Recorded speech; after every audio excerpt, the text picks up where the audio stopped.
সেই কবরটারে একটু বেশি করে স্মরণ করুন। আমরা কবরস্থান দেখলে আমাদের ভয় আসে না।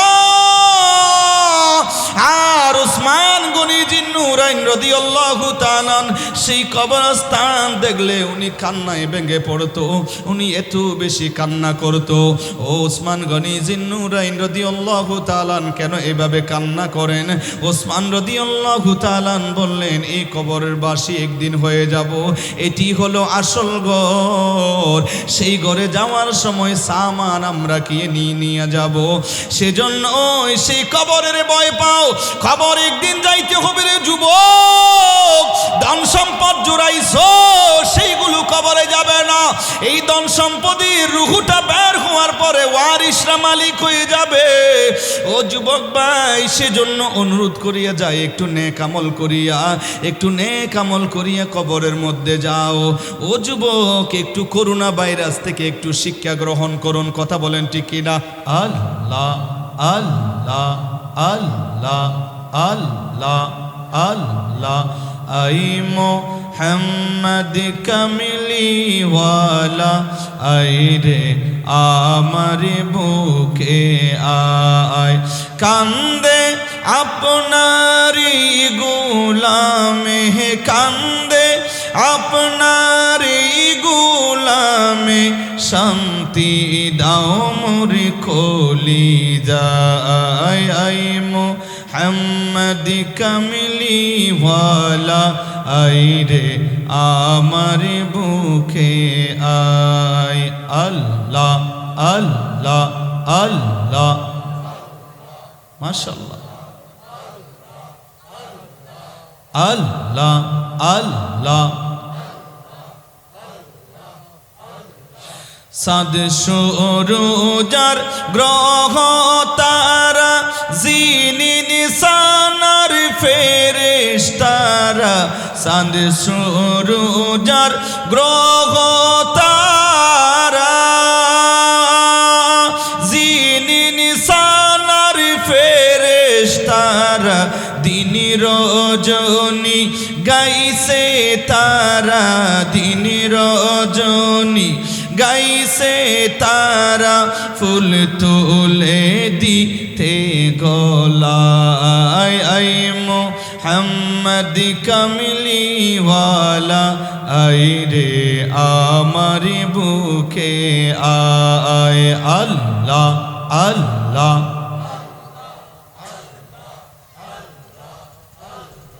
মাশাআল্লাহ। আল্লাহ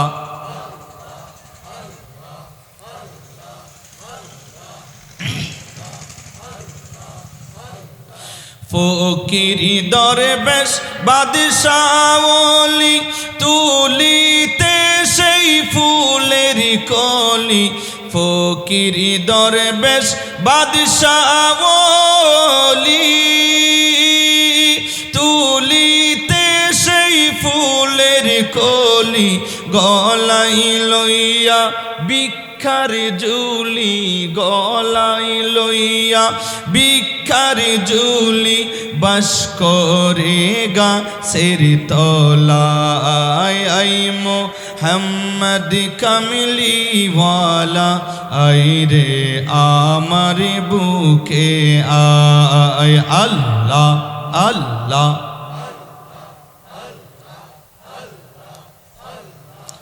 আল্লাহ আল্লাহ আল্লাহ। কান্দে আপনারি গোলামে, কান্দে আপনারি গোলামে, শান্তি দাও মোর কলিজায়। আই মোহাম্মদ কামলিওয়ালা, আই রে আমার বুকে আয়। আই মোহাম্মদ কামলিওয়ালা, আই রে আমার বুকে আয়। ও সন্দানাই শির, ও মুরব্বী বাবারা, ও যুবক, জিনার নাম সিদ্দিক বলে আমার আল্লাহ আখ্যায়িত করেছে। সুবহানাল্লাহ বলে। প্রথম ইসলাম গ্রহণকারী আবু বকর, আবু বকর সিদ্দিক রাদিয়াল্লাহু তাআলা আমার নবীজির এমন একজন সাথী ছিলেন যে আবু বকর আমার নবীজির সঙ্গে সঙ্গে সঙ্গে সঙ্গে থাকতো। আমার নবী যেই দিকে যাইতো আমার নবীজির সাথে সাথে থাকতো, ছায়ার মতো করে থাকতো। শুধু তাই নয়, আবু বকর সিদ্দিক রাদিয়াল্লাহু তাআলা জাহিলিয়া যুগে সিদ্দিক আকবর রাদিয়াল্লাহু তাআলা ওনাকে একবার ধরে সেই মূর্তিগুলোর কাছে নিয়ে যাওয়া গেল। নিয়ে যাওয়ার পরে আবু বকরকে বললেন, ও আবু বকর, এইগুলোকে একটু পূজা করো, এগুলো হলো আমাদের রব। নাউজুবিল্লাহ বলেন, এগুলো হলো আমাদের রব। আবু বকর সিদ্দিক রাদিয়াল্লাহু তাআলা ওনাদের কথাটা শুনিয়া বড় মূর্তির সামনে দাঁড়াইয়া বললেন, ও মূর্তি বলো, আমি কিদার্ত, তুমি যদি খোদা হয়ে থাকো, ইন্নি জাইউন ফাতিউনি, তুমি আমারে খাবার দাও, আমি বড় কিদার্ত। যিনি রব উনি তো খাওয়ায়, উনি তো রিজিকের মালিক। ও মূর্তি, তুমি যদি খোদা হয়ে থাকো, আমারে খাবার দাও, আমারে পোশাক দাও, আমি বড় কিদার্ত। যদি রব হয়ে থাকো, আমারে খাবার দাও। মূর্তিকে হতা করতে পারো না হয় একখানা তো ল্যাঙ্গুয়েজে কি। আবু বকর সিদ্দিক আবার বললেন, ইন্নি আরিন ফাকসিমিনি, আমার পোশাকের দরকার, আমারে পোশাক দাও। আমার খাবারের দরকার, আমারে খাবার দাও। রিজিকের দরকার, রিজিক দাও। পিপাসার তো পানি দাও। এইভাবে চাইতেছে, আর ওই মূর্তিগুলো কোনো আওয়াজ নাই। ও চন্দনাইছে ও যুবক সিদ্দিক আকবর এই কথাগুলো বলার পরে কোনো জবাব যখন পায় না, আবু বকর সিদ্দিক বড় একটা হাতের মধ্যে পাথর নিয়া এবার বললেন, ফাইন কুনতা ইলাহান, তুমি যদি ইলা হয়ে থাকো, রব হয়ে থাকো, আমি তোমারে মারিব, তুমি নিজেরে নিজে বাঁচাও। তোমার আমি মারব। যদি খোদা হয়ে থাকো, তুমি নিজেরে নিজে বাঁচাও, আমি তোমারে মারব। তোমারে মারব, তুমি যদি খোদা হয়ে থাকো, নিজেরে নিজে বাঁচাও। সুবহানাল্লাহ বলবেন না? মূর্তি বাঁচাইতে পারবে? কয়েকটা হাতওয়ালা এইভাবে তাকায় রয়েছে। আবু বকর সিদ্দিক রাদিয়াল্লাহু তাআলা আনহুর রাগ উঠার পরে মেরে দিলেন। এই মূর্তি ভেঙে গেছে। সবাই এসে ডাক দিলেন, রে আবু বকর, আমাদের সেই মূর্তি, আমাদের সেই খোদা কেন তুমি বাংলা? আবু বকর সিদ্দিক রাদিয়াল্লাহু তাআলা বললেন, ওই খোদারে খোদা মানিও না, যেই খোদা কিছু দিতে পারে না। ওই খোদারে খোদা মানিও যিনি রিজিকের মালিক, যিনি হায়াতের মালিক। আল্লাযী খালাকাল মাউতা ওয়াল হায়াতা লিয়াবলুয়াকুম আইয়ুকুম আহসানু আমালা।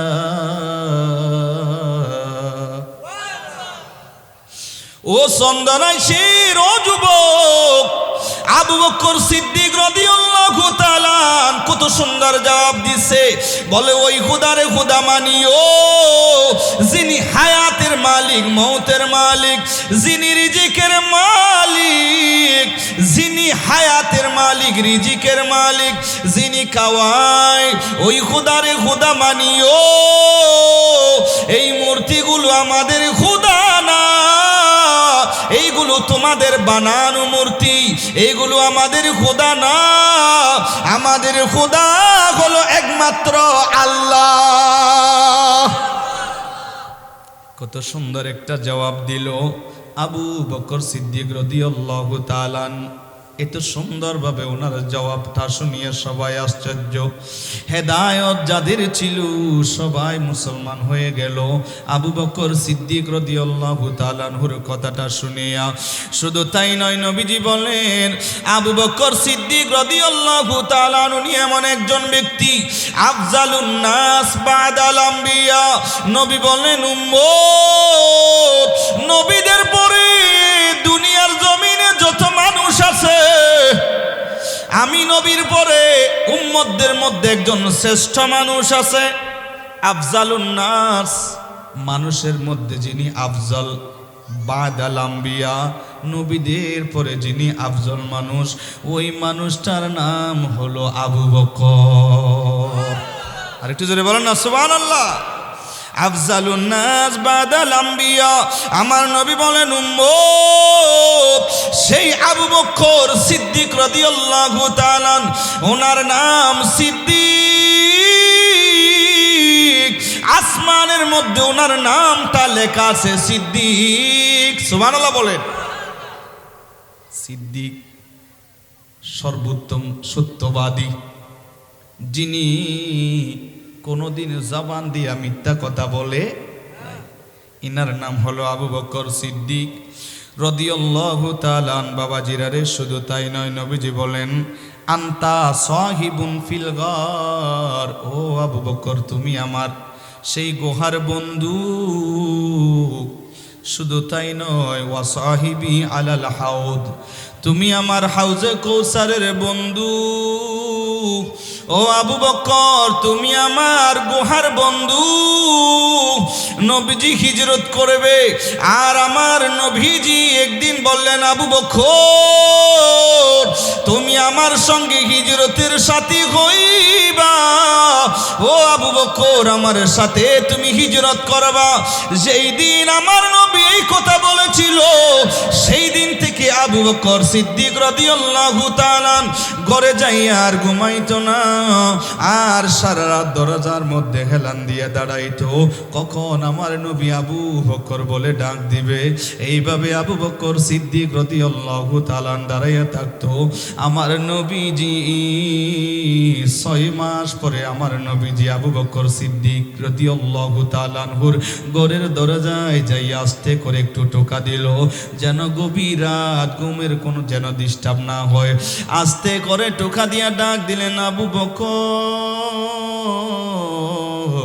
এইভাবে যখন আস্তে করে যখন ডাক দিল, আবু বকর সিদ্দিক রাদিয়াল্লাহু তাআলা ভিতর থেকে লাব্বাইক ইয়া রাসূলুল্লাহ, আবু বকর এমন ভাবে লাব্বাইক বলে যখন ডাক দিল, দরজা খুললেন। দরজা খুলি আমার নবী বলেন আবু বকর তুমি কি ঘুমাও নাই? সিদ্দিক আকবর বললেন ইয়া রাসূলুল্লাহ, আপনি যেই দিন বলেছিলেন আপনার সঙ্গে হিজরতের সাথী হইব, সেই দিন থেকে আপনার ডাকের অপেক্ষার জন্য দরজার পাশে দাঁড়ায়া থাকতাম। আল্লাহু আকবার, ইয়া রাসূলুল্লাহ। জিন্দাবাদ জিন্দাবাদ, আল্লাহ কবুল করুক। এটার নাম হলো ভালোবাসা। আপনি নবীর যদি 2 বার ডাকা লাগে, ইয়া রাসূলুল্লাহ কষ্ট হবে আপনার, সেজন্য আমি আপনার জন্য অপেক্ষা করতাম, দাঁড়াইয়া থাকতাম। এইভাবে আমার নবীজি বলেন আবু বকর আসো, হিজরতের সাথী হইবা, ঠিক আছে আসো। রওনা দিয়ে দিছে। কত দূর যাওয়ার পরে আমার নবী ডাক দিলেন আবু বকর ভয় পাইও না, আসো। কত দূর যাওয়ার পরে আবু বকর বললেন ইয়া রাসূলুল্লাহ আপনি পিছনে যান, আমি সামনে যাই। কারণ কোনো মানুষ যদি সামনে যদি শত্রু যদি আঘাত করে, যদি তীর মারে, আমি আবু বকরের বুকের মধ্যে যেন লেগে যায়। ও সন্দানাশির, ও সৈয়দাবাদের, ও মুরব্বী বাবারা, ও যুবক, আবু বকর সিদ্দিকের কত সুন্দর কথা। ইয়া রাসূলুল্লাহ সামনে আমি হাঁটবো, তীর মারলে আমার বুকে আসুক, মারলে আমার বুকে তীর আসুক, আপনি নবীর যেন কিছু না হয়। সুবহানাল্লাহ বলেন। আমার নবী বললেন আবু বকর, ও আবু বকর এত সুন্দর কথা তুমি বললা, তোমার ভালোবাসা কবুল করলাম। বলে ইয়া রাসূলুল্লাহ কত দূর যাওয়ার পরে? ইয়া রাসূলুল্লাহ আপনার কষ্ট হচ্ছে।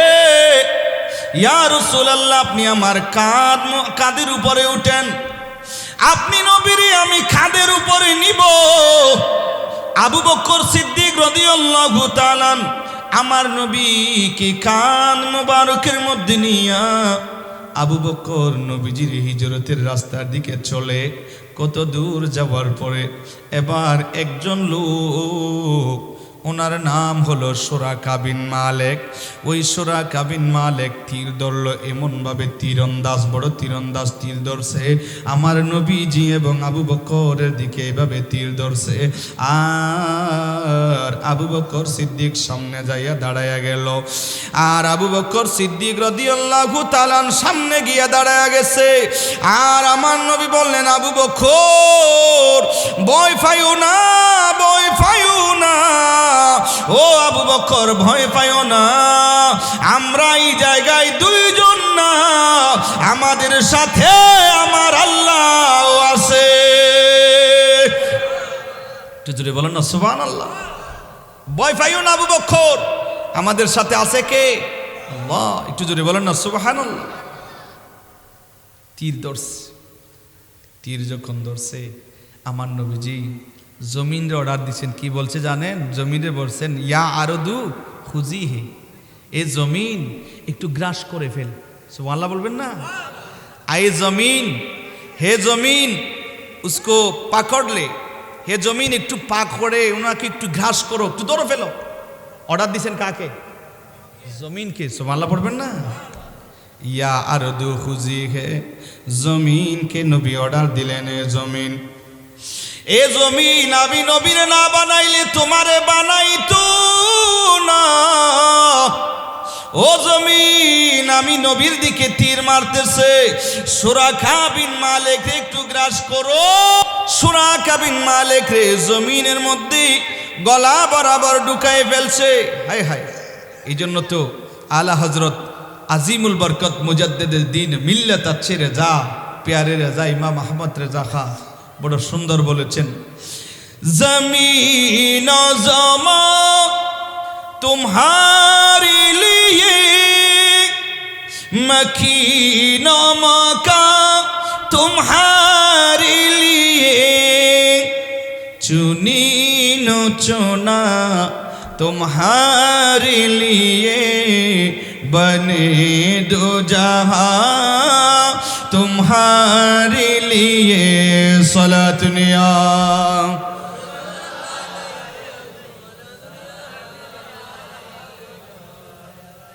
জোরে বলেন না সুবহানাল্লাহ। জমিনে নবীর কথা শুনে কি শুনে না? গ্রাস করছে। সুরাকা বিন মালিক গলা বরাবর ঢুকার পরে আরজি দিচ্ছে জবানে, আগিসনি ইয়া রাসূলুল্লাহ, নবী গো আমার ভুল হয়ে গেছে, একটু ক্ষমা করে দেন, আমি আর আপনার দিকে তীর মারার জন্য চাইব না, একটু কি করে দেন, একটু ক্ষমা করে দেন। একটু জোরে বলেন না সুবহানাল্লাহ। আমার নবী তো দয়ার নবী, আমার নবী তো মায়ার নবী। নবীজির এই কথা বলার পরে আমার নবীজির দয়া হলো।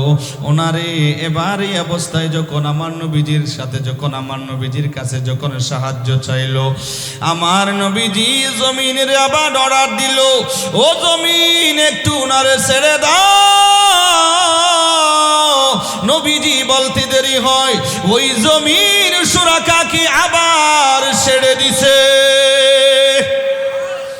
জমিনের মধ্যে উঠার পরে সুরাকার আবার শক্তি এসে গেছে, বিপদে পড়ছে, সাহায্য চাইছে, বিপদ যখন কেটে গেছে আবার নবীজির দিকে তীর ধরছে, বলে যদি নবীরে মারতে পারি 100 উট পাবো, 100 উট পাবো। লোভের কারণে আবার এইভাবে তীর ধরছে নবীর দিকে মারার জন্য।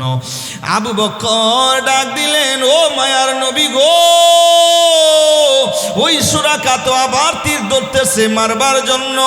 আমার নবী ডাক দিলেন, ও জমিন আবার গ্রাস কর। নবীজি আবার বলার সাথে সাথে আবার গ্রাস করছে। সুবহানাল্লাহ বলেন। কিতাবে লেখে একবার দুইবার নয়, 3 বার এই জমিন সুরাকা বিন মালিক রে গ্রাস করছে। 3 বার গ্রাস করার পরে এবার উনি বুঝতে পারলেন।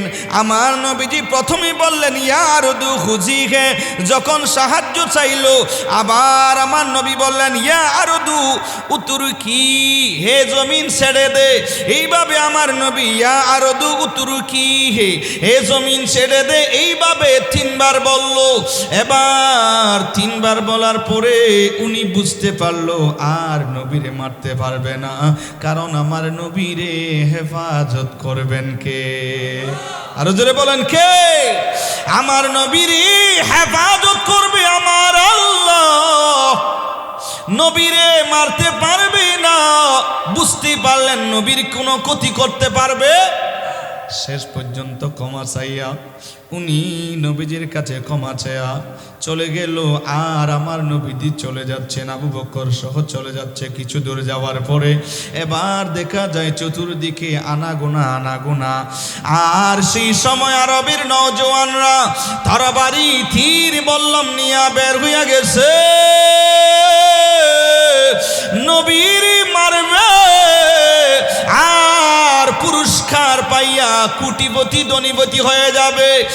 আর আমার আবু বকর আর এইগুলো দেখিয়ে বললেন, নবী গো, চতুর্দিকে আনাগোনা দেখা যায়, চতুর্দিকে আনাগোনা দেখা যায়। ও মায়ার নবী গো, দেখা যায় চতুর্দিকে আনাগোনা। হেফাজত করেন কে? আল্লাহ। আবু বকর সিদ্দিক বলেন, ইয়া রাসূলুল্লাহ, চতুর্দিকে আপনাকে মারবার জন্য আনাগোনা আনাগোনা। আমার নবীজি বললেন, হে আবু বকর, ভয় পাইও না, লা তাহজান ইন্নাল্লাহা মা'ানা। আমাদের সাথে আছে কে? আল্লাহ আমাদের সাথে আছে, ভয় পাইও না। আবু বকর সিদ্দিক রাদিয়াল্লাহু তাআলা এটা বলার পরে আমার নবীজি বললেন, আবু বকর, এই গুহার ভিতরে আমরা একটু ঢুকবো। আবু বকর বলেন, ইয়া রাসূলুল্লাহ, তাইলে আপনি ঢুকিয়েন না, আমি একটু আগে ঢুকবো। সুবহানাল্লাহ বলেন। আবু বকর সিদ্দিক রাদিয়াল্লাহু তাআলা ডাক দিলেন, নবী গো, আমি আগে ঢুকবো। এই গর্তের ভিতরে কোনো কিছু থাকলে হয়তো গর্তের ভিতরে সাপ থাকতে পারে, বাঘ থাকতে পারে, বহু কিছু থাকতে পারে। এইগুলো কামড় দিলে আমারে দিবে।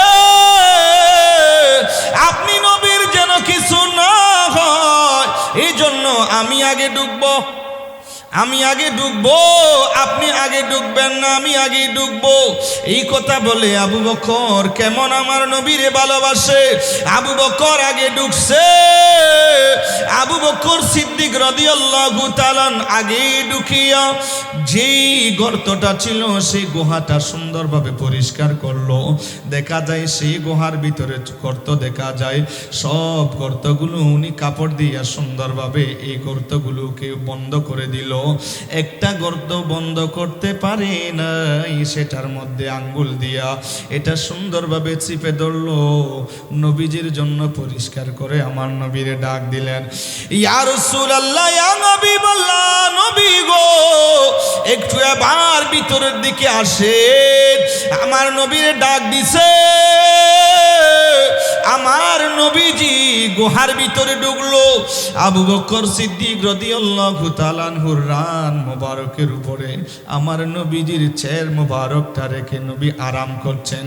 এমন সময়ে সেই গুহার ভিতরের একটা সাপ নবীর খুশবু পাওয়ার কারণে পাগল হয়ে গেছে। সুবহানাল্লাহ।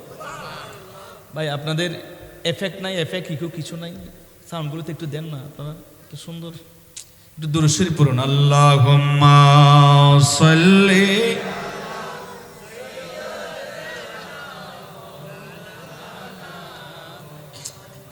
ওয়া আলা আলি সাইয়্যিদিনা। কি বলছিলাম, মোহাব্বত কাকে বলে? এখন তো আমাদের মোহাব্বত হইলে আপনি আগে যান, আমি পিছনে থাকি, ক্ষতি হইলে আপনার করো। কিন্তু আবু বকর সিদ্দিক কেমন নবীকে ভালোবাসতো যে আমি আগে ঢুকি, খাইলে আমাকে খাবে, মারা গেলে আমি যাব, যেন আপনি নবীর কিছু না হয়। একটু জোরে বলেন না সুবহানাল্লাহ। হায় হায়, কেমন মোহাব্বত। ঢুকার পরে সেই সাপটা নবীজির গ্রাণ পেলেন, কারণ নবীকে দেখার জন্য অপেক্ষা করতেছে বহু বছর, নবীকে দেখবে। নবীর খুশবু যখন পেল, নবীজির খুশবু, হায় হায় হায়, আছেন নাই? এগুলো পশু পাখিরাও চিনে, আশেকের রসুলদের খুশবু আর দুশমনের রসুলদের দুর্গন্ধ, এগুলো জানে কি জানে না? এই যে আবুল আহাবের সন্তান, উনি নবীকে খুব কষ্ট দিয়েছিল। আর বাঘ আবু জেহেল যখন, আবুল আহাব যখন সন্তানকে পাঠাচ্ছে ব্যবসায়, যে আমার সন্তান তার একটু মাঝখানে রাখিও, একটু মাঝখানে রাখিও, যেন আমার সন্তানটার কিছু না হয়, কারণ ওনার ক্ষতি হতে পারে। কেন না? কারণ ওনার উপরে নবীজির বদদোয়া আছে। নবীজির কি আছে? বদদোয়া আছে। একটু দেখি ওনারে। তো রাতে যখন ঘুমাইতে গেল, আবুল আহাবের সন্তানটারে মাঝখানে রাখলেন। চতুর্দিকে সবাই শুইল, ব্যবসায়ী সবাই শুইল, মাঝখানে রাখলেন যেন কোনো ক্ষতি না হয়। গভীর রাত্রিতে বাঘ আসছে। বাঘ সবার কাছে, যারা যারা ঘুমাইছে সবার কাছে এসে এবার গ্রান নিচ্ছে, নাক দিয়ে গ্রান নিচ্ছে। সুবহানাল্লাহ বলবেন না? কাউরে কিছু করলো না, লাভ মেরে আবুল আহাবের সন্তান যেই জায়গায় ছিল সেই জায়গায় এবার ওনার কলিজাটাকে বাঘ করে ওনার কলিজাটাকে ফেললেন। চিনে কি চিনে না? চিনে। বাঘ বলল যে দুশমনের রসুল কে, তারে খুঁজতেছি। যখন ওনার কাছে যখন আসলেন, গ্রান নেওয়ার সাথে সাথে চিনতে পারলেন যে উনি দুশমনের রসুল। সুবহানাল্লাহ বলবেন না?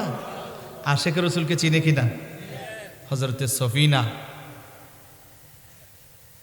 আসতেছে, জঙ্গল দিয়ে যখন আসতেছে, একটা সিংহ সামনে পড়ে গেল, খাওয়ার জন্য আসতেছে। তখন সিংহটারে বলতেছে, হে সিংহ, আমারে খাইও না, কারণ আমি আনা মাওলা রাসূলিল্লাহি সাল্লাল্লাহু আলাইহি ওয়াসাল্লাম।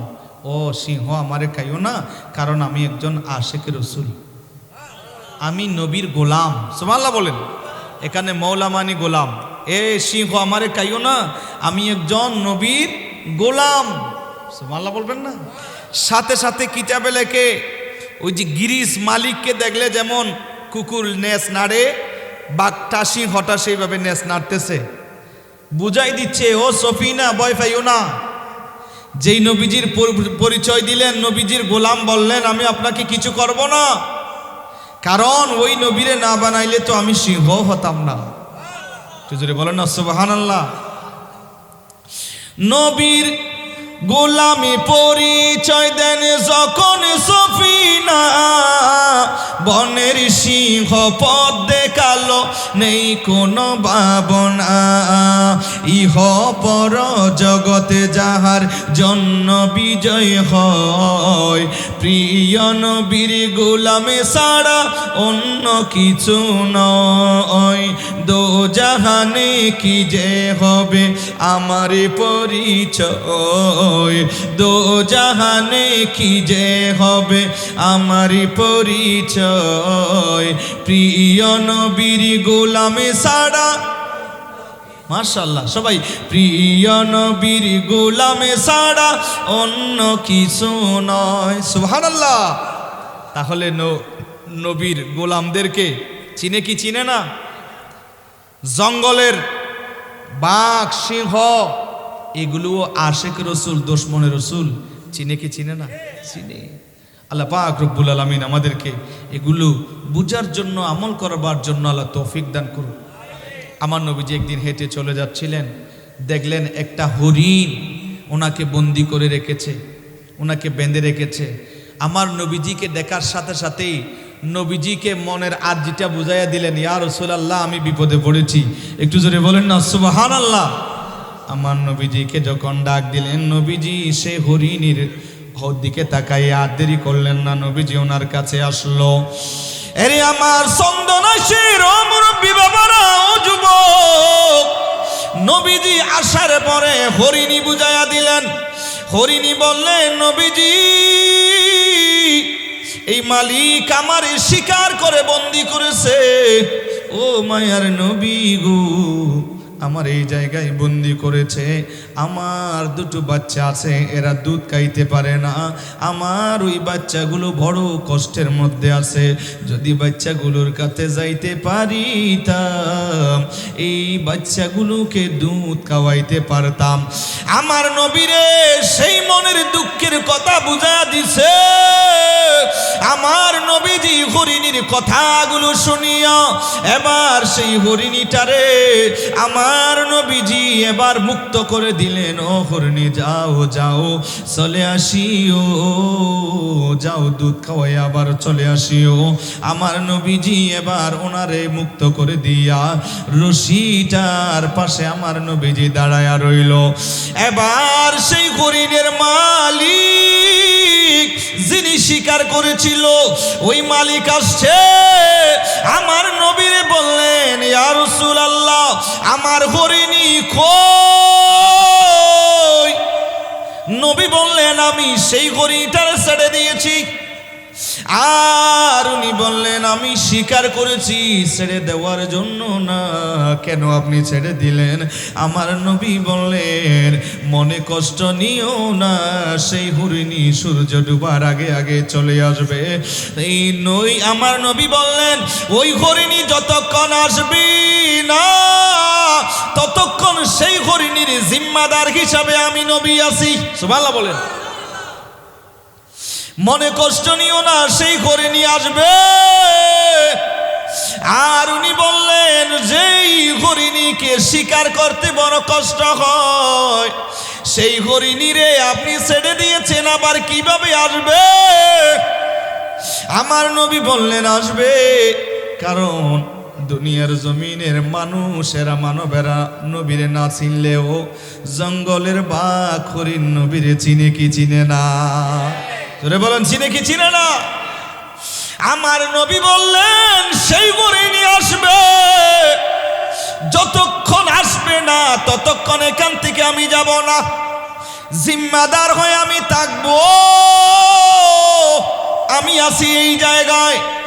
এবার সেই মালিক সে বলল, হরিণী ওনাকে বন্দি করে রশি দিয়ে বেঁধে রেখেছি, কিভাবে আসবে? বলে আমার নবী বললেন, আসবে।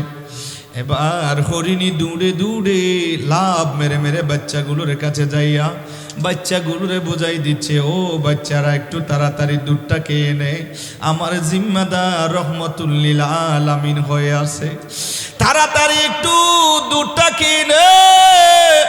ওই নবীর মনে যেন কষ্ট না পায়, একটু তাড়াতাড়ি দুধগুলো খেয়ে নে, আমার জন্য নবী জিম্মাদার হয়ে আছে। ও বাচ্চারা, একটু দুধটা তাড়াতাড়ি খেয়ে নে। ওই বাচ্চাগুলো, হরিণীর বাচ্চাগুলো বলেন, মা, যেই নবীরে না বানাইলে আল্লাহ দুনিয়া বানাইতো না, আমরা হরিণ জাতিগুলোরও আল্লাহ বানাইতো না, ওই নবী জিম্মাদার হয়ে আছে, আমরা কিভাবে দুধ খাইব? ও মা, আমাদের জন্য নবীজি জিম্মাদার হয়ে আছে, আর আমরা এই জায়গায় দুধ খাইব? মা, খাইব না, মা, দুধগুলো খাইব না, খাইব না, খাইব না। মাসের সেই নবীর একটু মুক্ত করি, মা, দুধগুলো এখন খাবো না, ওই নবী জিম্মাদার হয়ে আছে, ওই নবীর মুক্ত করে খাবো, মা, দুধগুলো খাবো না, ওই নবীর একটু মুক্ত করিয়া নি। বলে হরিণীগুলো, বাচ্চাগুলো দুধ খায় নাই, মা জননীর সঙ্গে সঙ্গে রওনা দিয়া দিছে। মা, ওই নবী জিম্মাদার হয়ে আছে, দুধগুলো খাবো না। আসেন, কেমন আমার নবীর জঙ্গলের হরিণ বাঘগুলো নবীরে চিনছে, মানুষ হইয়া মানব হইয়া নবীরে চিনল না। বড় দুঃখের বিষয়, আজ মানুষ হইয়া আমার নবীজির শানে কাউবয় শব্দ ব্যবহার করে। কথা বলেন ঠিক কিনা? আমার নবীজি, আমার নবীজির শানে গোস্তাহি করে আসেন নাই? আই হায় হায়। হরিণীর বাচ্চাগুলো বলে, মা, দুধে মুখ দেব না, সেই নবীরে মুক্ত না করিয়া মা খাবো না। আসেন, কি দার্থ হলেও খাবো, ওই নবীরে কষ্ট দিব না রে মা, দুধগুলো খাবো না। মা, আসেন, ওই নবীরে একটু মুক্ত করি। আর এইদিকে সেই হরিণের মালিক বলি, ইয়া রাসূলুল্লাহ, দেখেন সূর্য ডুবে যাচ্ছি, দেখেন এখনো পর্যন্ত আসতেছে না। আর কিছুক্ষণ পরে আমার নবীজি বললেন, একটু ধৈর্য ধরো, আসবে, একটু ধৈর্য ধরো, আসিবে। নবীজি যেই সময় বলেছিল, ঠিক সেই সময়ে সেই হরিণী বাচ্চাগুলো নিয়ে দৌড়িয়া দৌড়িয়া দৌড়িয়ে আসতেছে। ওই মালিক হরিণীগুলোর দেখিয়া বড় পাগল, বড় আশ্চর্য হয়ে গেল। জঙ্গলের হরিণ মানুষ দেখলে দৌড়ে যায়, দৌড়ি দৌড়ি লাফায়া লাফায়া জঙ্গলের দিকে চলে যায়, মানুষ দেখলে কাছে আসে না। আর এই হরিণ কেমন হরিণী, ছেড়ে দিয়েছে, আবার বাচ্চাগুলো নিয়ে দৌড়ে দৌড়ে আসতেছে। সেই হরিণ, এটা কেমন হরিণ? এবার নবীজির কাছে এসে নবীজির কদমের মধ্যে হরিণগুলো পড়ে গেল। বলে, ইয়া রাসূলুল্লাহ, ইয়া হাবিবাল্লাহ, বড় উপকার আপনি করেছেন। আমার নবীজি ওই মালিকরে বললেন, দেখো এই হরিণগুলোর একটু আমার কাছে বিক্রি করিয়া দাও, এই হরিণগুলো আমার বিক্রি করিয়া দাও। আমার নবীজির কাছে সেই হরিণগুলো যখন বিক্রি করিয়া দিছে, আমার নবীজি হরিণগুলোরে মুক্ত করিয়া দিলেন। একটু জোরে বলা যাবে না সুবহানাল্লাহ? ও মুরব্বী বাবারা, ও যুবক, এটাই বুঝাইতে চেয়েছিলাম, জঙ্গলের বাঘ হরিণ আমার নবীরে চিনে কি চিনে না? বড় দুঃখের বিষয়, বড় আফসোস, আজ মানুষ হইয়া সেই নবীর শানে বেয়াদবি করে, নবীরে চিনে নাই। আছে না নাই? চিনে কি চিনে না? চিনে। কি বলছিলাম আমি? অনেক দূরে চলে গিয়েছিলাম। যা হোক, নবীজির খুশবু পাইলেন সেই সাপ। এইদিকে যায় বন্ধ গর্ত, এইদিকে যায় বন্ধ, এইদিকে যায় বন্ধ, গুহার ভিতরে, মনে আছে তো আপনাদের? এইদিকে যায় বন্ধ। কিরে, নবীজির খুশবু পাইলাম কিন্তু নবীরে দেখতেছি না, চতুর্দিকে বন্ধ।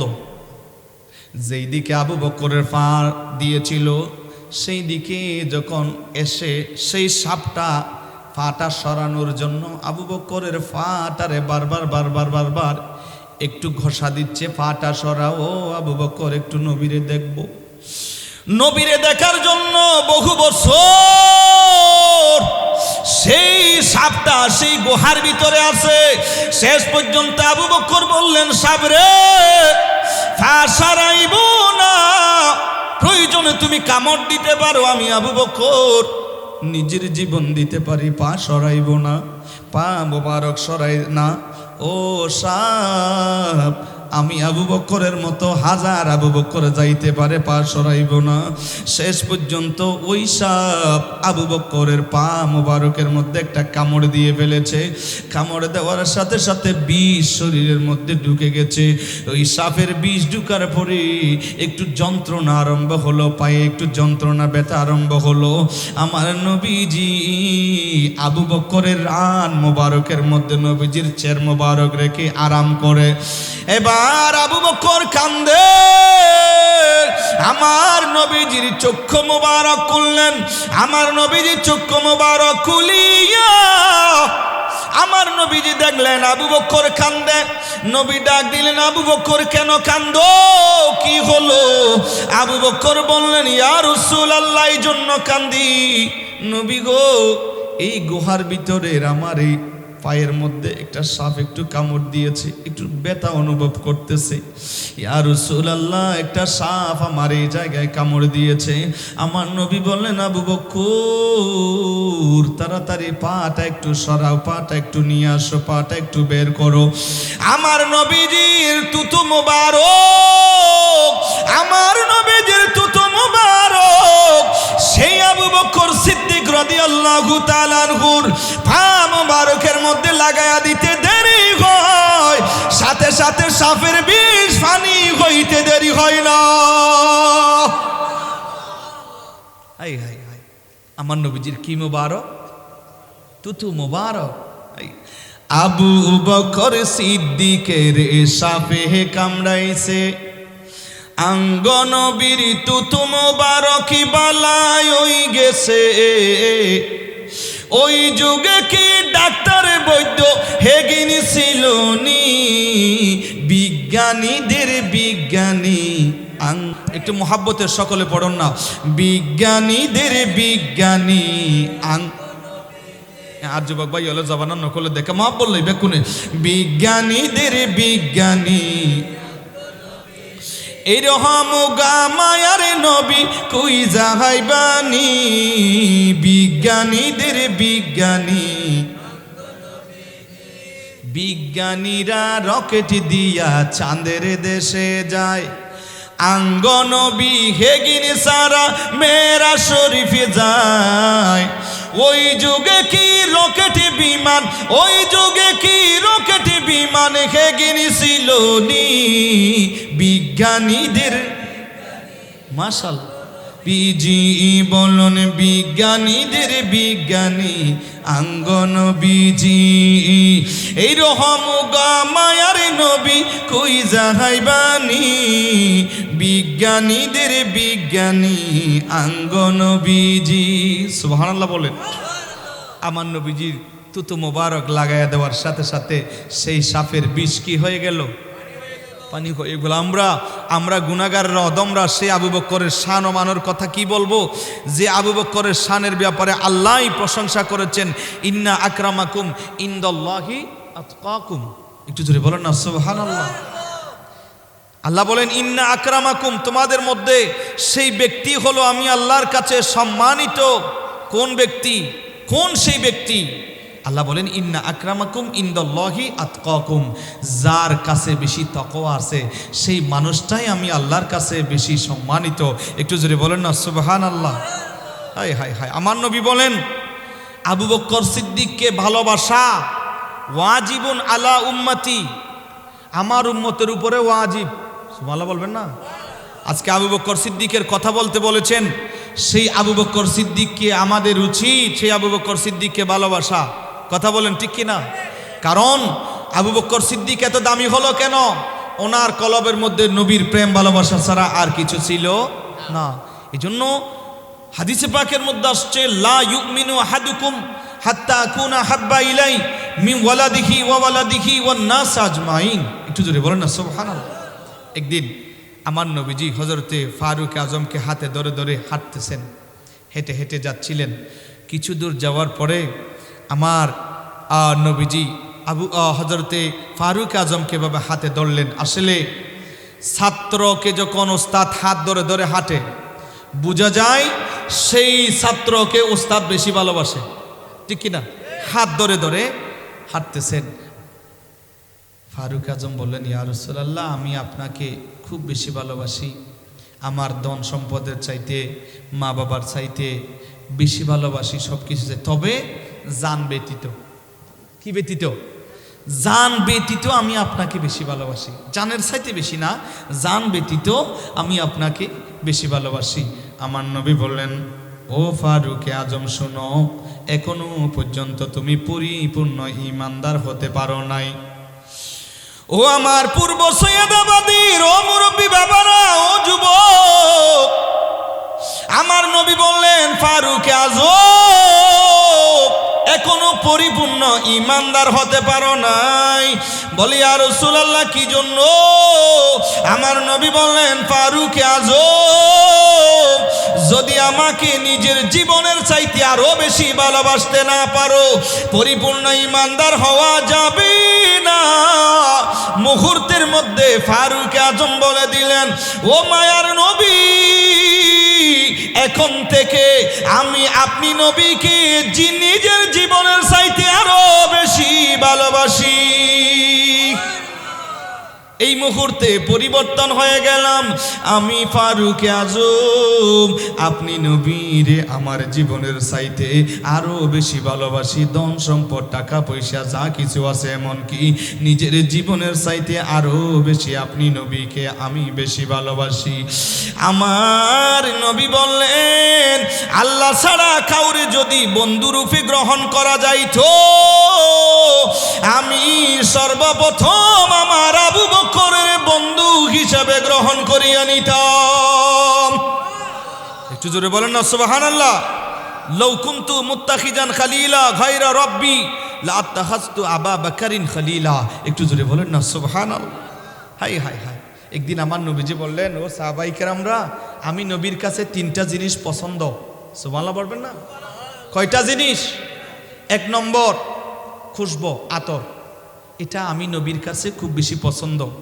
দ্বিতীয় নম্বর নেককার মহিলা, আমি নবীর কাছে খুব বেশি পছন্দ, এদেরকে আমি নবীর কাছে খুব বেশি প্রিয়। তৃতীয় নম্বর নামাজি, সেই নামাজ যারা নিয়মিত নামাজটুকু পড়ে। এই তিন শ্রেণীর মানুষ আমি নবীর কাছে খুব বেশি প্রিয়। সুবহানাল্লাহ বলেন। আবু বকর বললেন ইয়া রাসূলুল্লাহ, আপনার মতো আমার কাছেও তিনটা জিনিস বেশি প্রিয়। সুবহানাল্লাহ জোরে বলবেন না? আমার কাছেও তিনটা জিনিস প্রিয়। আমার নবী বললেন, আবু বকর কি প্রিয় একটু বলো। আমার নবীজিকে বললেন, ইয়া রাসূলুল্লাহ, এক নম্বর আমি আবু বকরের পছন্দ, এক নম্বর আমি আবু বকরের পছন্দ আন-নাযরু ইলা ওয়াজহি রাসূলিল্লাহি সাল্লাল্লাহু আলাইহি ওয়াসাল্লাম। ও যুবক, আবু বকর বললেন, নবী গো, এক নম্বর আমার পছন্দ হলো আপনি নবীজির নূরানি চেহারার দিকে তাকায়া তাকা। সেটা আমি আবু বকর সিদ্দিক রাদিয়াল্লাহু তাআলা আনহুর প্রথম নম্বর পছন্দ হলো আপনি নবীর নূরানি চেহারার দিকে তাকায়া তাকা। ও যুবক, কিছু জিনিস আছে যেই জিনিসগুলোর দিকে তাকাইলেও সওয়াব।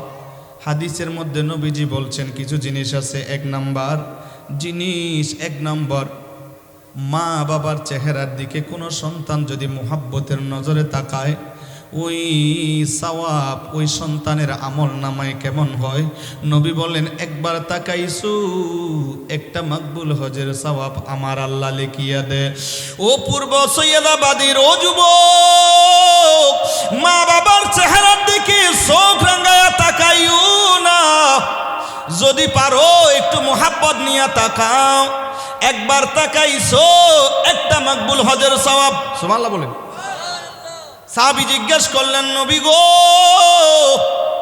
ফাইন্না যারা কুল্লা ইয়াউমিন মিআতা মাররা, আমি যদি দৈনিক 100 বার যদি আমার মা বাবার চেহারার দিকে তাকাই, আমার কি 100 মাকবুল হজের সওয়াব হবে নি? আমার নবী বললেন, ক্বালা নাম, আল্লাহু আকবার ওয়াতাব, অবশ্যই হবে, কারণ আমার আল্লাহ হলো মহান। আমার আল্লাহর সওয়াব দিলে কমে যায় না, আমার আল্লাহ সওয়াব দিতে থাকবে। 1000 বার তাকাইছো 100 মকবুল হজের সওয়াব। সুবহানাল্লাহ বলেন। খবরদার মা বাবার চেহারার দিকে চোখ রাঙাইয়া তাকাইবেন না, মুহাব্বতের নজরে তাকাইবেন। প্রতিবার এক একটা মকবুল হজের সওয়াব দিবেন কে? দ্বিতীয় নম্বর আরেকটা সিজ আছে, আরেকটা জিনিস আছে, এটার প্রতি মুহাব্বতের নজরে তাকাইলেও সওয়াব। সেই জিনিসটার নাম হলো দূসরা চিজ ইয়ে হে কোরআনুল কারীম। কোরআনুল কারীমের দিকে কোনো মানুষ যদি একটু মুহাব্বতের নজরে তাকায়, ওই মানুষটার আমল নামায় ইবাদতের সওয়াব হয় ইবাদত। এই কোরআনুল কারীমের দিকে তাকাইছো, সেটাও ইবাদত। ও যুবক, কোন মানুষ যদি কোরআনুল কারীমা দেখে দেখে শাহাদাত আঙ্গুল দিয়া ধরে ধরে যদি কোরআনুল কারীমা তেলাওয়াত করে, আমার আল্লাহ রাব্বুল আলামিন বলেন, ও ফেরেশতা, আমার এই বান্দার 2টা সওয়াব লেখো। সুবহানাল্লাহ বলেন। একটা সওয়াব হলো আমার বান্দা দেখে দেখে কোরআনুল কারীমা পড়তেছি, এই দেখে দেখে যে পড়লো, একটা সওয়াব হলো দেখার সওয়াব লেখো। আর একটা সওয়াব লিখবা তেলাওয়াত করতেছে, সেটার একটা সওয়াব লিখবা। আমার আল্লাহ বলেন, ওই বান্দার 2টা সওয়াব লিখিয়া দাও। ও ফেরেশতারা, আমার এই বান্দার 2টা সওয়াব একসাথে লিখিয়া দাও। ও মুরব্বী বাবারা, ও যুবক, কিন্তু আমাদের দেশে আমাদের তো সেই কোরআনুল কারীমা তেলাওয়াত করার সময় নাই। মোবাইল দেখার সময় আছে, টেলিভিশন দেখার সময় আছে, কোরআনুল কারীমা দেখার সময় নাই রে যুবক। একটু প্রতিদিন ফজরের নামাজের পরে একটু কোরআনুল কারীমাটা একটু তেলাওয়াত করো দেখে দেখে, আমার আল্লাহ 2টা সওয়াব আমার আল্লাহ একেবারে ওই মানুষটাকে দান করিয়া দেবে। একটু জোরে জোরে বলা যাবে নি সুবহানাল্লাহ। কোরআনুল কারীমা সেটার দিকে তাকাইলেও সওয়াব। সুবহানাল্লাহ বলেন। ওই মানুষটা তাকাইছে, সেটাও ইবাদত। সুবহানাল্লাহ বলেন। শুধু তাকাইছে মুহাব্বত নিয়ে, এটা আল্লাহর ঘর, হাই হাই এটা আল্লাহর ঘর। নবীর রওজা মুবারকের দিকে তাকাইছে মুহাব্বত নিয়ে, আহা এটা নবীজির রওজা মুবারক, নবীজির রওজা মুবারক। আয় আল্লাহ, জীবনে যদি একবার যাইতে পারতাম, ও আল্লাহ সবুজ গম্বুজ যদি দেখতে পারতাম। এইভাবে মোহাব্বত নিয়া মানুষ তাকাইছে, আমার নবী বলেন তাকাইছে, ওই হানায় কাবার দিকে তাকাইছে, সেটাও ইবাদত। একটু জোরে বলা যাবে না সুবহানাল্লাহ? এই জন্য আশিক রাসূলরা বলেন, আল্লাহ দুনিয়ার জমিনে আল্লাহ আপনার ঘর নবীজির রওজা দেখাও, আর কিছু চাই না, এমনকি জান্নাতও চাই না। সুবহানাল্লাহ বলেন। হাই হাই, এক শায়ের বড় সুন্দর করে বলেন, আল্লাহ তুই আরে একবারে মদিনা লই যাও, জান্নাতর আশা নগরীর নবীরে দেহ, নবীরে দেহ। সুবহানাল্লাহ না? তাই আই জান্নাত কি করতাম, জান্নাতর মালিকেরও যদি পাই আই যথেষ্ট, ঠিক কিনা?